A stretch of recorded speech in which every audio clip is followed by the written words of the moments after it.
Your past doesn't disappear just because you've changed. Some people keep it stored like a weapon, waiting for the moment to use it against you.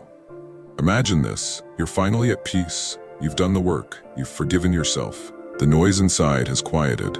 Then out of nowhere, someone brings up what you used to be. A mistake, a failure, a version of you that barely exists anymore. And suddenly, the calm you built starts to shake.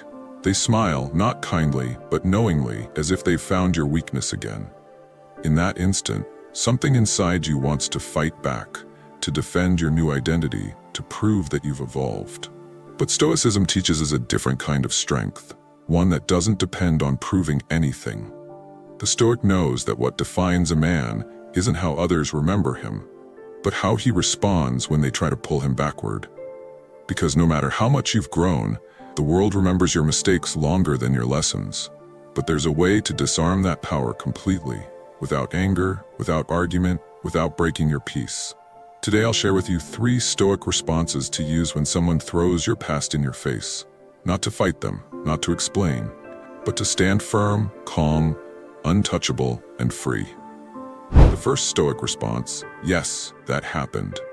It sounds simple, almost too simple, but it's a statement of unshakable ownership. When someone drags up your old mistakes, the first instinct of the ego is to resist, to defend, to justify, to rewrite history. But the more you fight, the more power you give to what's already gone. Seneca wrote, "He who blushes over a fault that no longer exists still bears its weight." A Stoic doesn't carry that weight anymore. So when someone says, "Remember when you failed at that job?" or "Didn't you ruin that relationship?" you don't flinch. You don't apologize again. You simply say, "Yes, that happened." You acknowledge it, not with pride, not with shame, but with peace. Because that sentence steals what they crave most: your reaction. The ones who bring up your past rarely seek truth. They seek control. They want to see you scramble, defend, justify. But when you meet their words with calm acknowledgement, you take back command of the moment. Picture it. An old friend mocks your younger self, the one who made mistakes you've long outgrown. Instead of tension, you answer softly, "Yes, and I learned from it." In that moment, you've turned their attack into stillness. The weapon falls from their hand. Marcus Aurelius once wrote, "The best revenge is not to be like your enemy." So don't fight them on their level. Accept what happened. Own your story.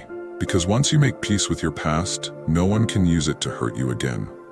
The second Stoic response: I've learned from it. This is where transformation begins.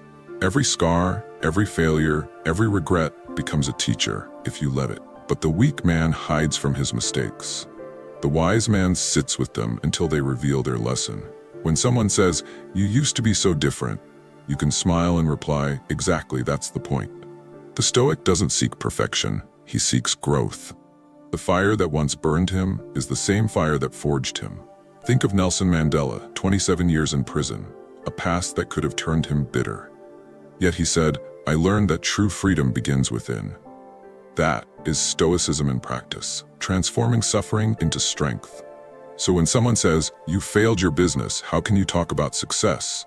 you answer, "Because I've failed, I understand success more deeply." That's not arrogance, that's clarity. Seneca said, "Difficulties strengthen the mind, as labor strengthens the body." Your past doesn't need to disappear for you to grow. It needs to be integrated. The mistakes that once broke you become the foundation for wisdom. The Stoic understands he is not defined by what happened to him, but by how he interprets it. So let them remind you of your past. Let them speak your old name. Because each time they do, you'll see how far you've come. You'll realize that your peace was built not in spite of your past, but because of it. The third Stoic response: why are you bringing this up now? It's not sarcasm. It's not defense. It's pure curiosity, and it changes everything. When you ask this calmly, the balance of power flips. The person who wanted to control you now faces their own reflection.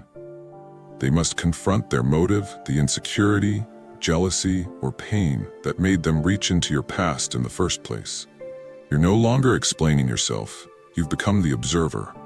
Epictetus said, "When someone does you wrong, remember, they act out of what they think is right." In other words, their behavior reflects their nature, not your worth. When you respond with calm questioning, you reveal that truth without saying a word. Someone tells you, you remember when you messed up that opportunity? Instead of reacting, you breathe, pause, and ask, why are you bringing this up now? Silence follows. They expected anger. They expected guilt. Instead, you gave them awareness. That's Stoic mastery, to hold composure so steady that others are forced to face themselves. The moment you stop defending, you stop being controlled. As Marcus Aurelius said, the best answer to anger is silence. But sometimes, silence takes the form of a single calm question. That's the power of emotional sovereignty. The world may throw stones, but the Stoic no longer bleeds. Now we reach the deeper truth, the power of silence and emotional control. In today's world, where everyone argues to be right, silence feels like surrender. But to the Stoic, silence is command. It's a declaration that no external force can disturb the inner fortress you've built. Seneca wrote, "The greatest remedy for anger is delay." Meaning, when you pause, you regain your power. Every time you react impulsively, you give away a piece of your peace. Every time you stay calm, you strengthen your foundation. People often ask, but won't they think I'm weak if I don't respond? The Stoic smiles, because he knows dignity doesn't need to be defended. Truth doesn't need explanation. Imagine someone accusing you of things long buried. You don't argue, you don't justify, you simply breathe and let the silence speak. That silence becomes armor, that composure becomes command. In a world of noise, stillness becomes dominance. The Stoic doesn't win through words, he wins through presence.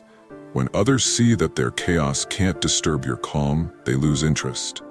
Their need for control dissolves in the quiet strength of your restraint. Seneca said, "The one who angers you, conquers you." The Stoic reverses that truth. The one who cannot anger you cannot control you. This is the art of emotional sovereignty, to remain still when others tremble. Now the Stoic conclusion, freedom through acceptance. Everything you've lived, every mistake, every scar, it all becomes freedom when you accept it. People will try to chain you to who you were, not because they hate you, but because your growth reminds them of their own stagnation. When you rise, you become a mirror. Not everyone is ready to see their reflection. So remember, acknowledge your past without shame. Turn every mistake into wisdom. And when they try to provoke you, respond with calm clarity. That's how the Stoic wins, not through battle, but through mastery. You don't need to erase who you were to honor who you've become. Because the truth is, the man who made those mistakes is the same man who learned to rise above them.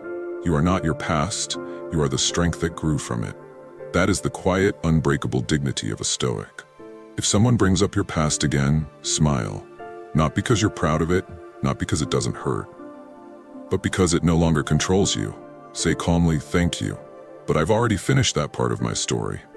Then walk away, steady, silent, untouchable, because real power isn't found in proving you've changed. What are your views on this? Share your thoughts in the comments below. I will personally read all of your comments. And if you seriously want to level up in life, don't forget to show some love by hitting the like and subscribe button. Stay strong. Until next time.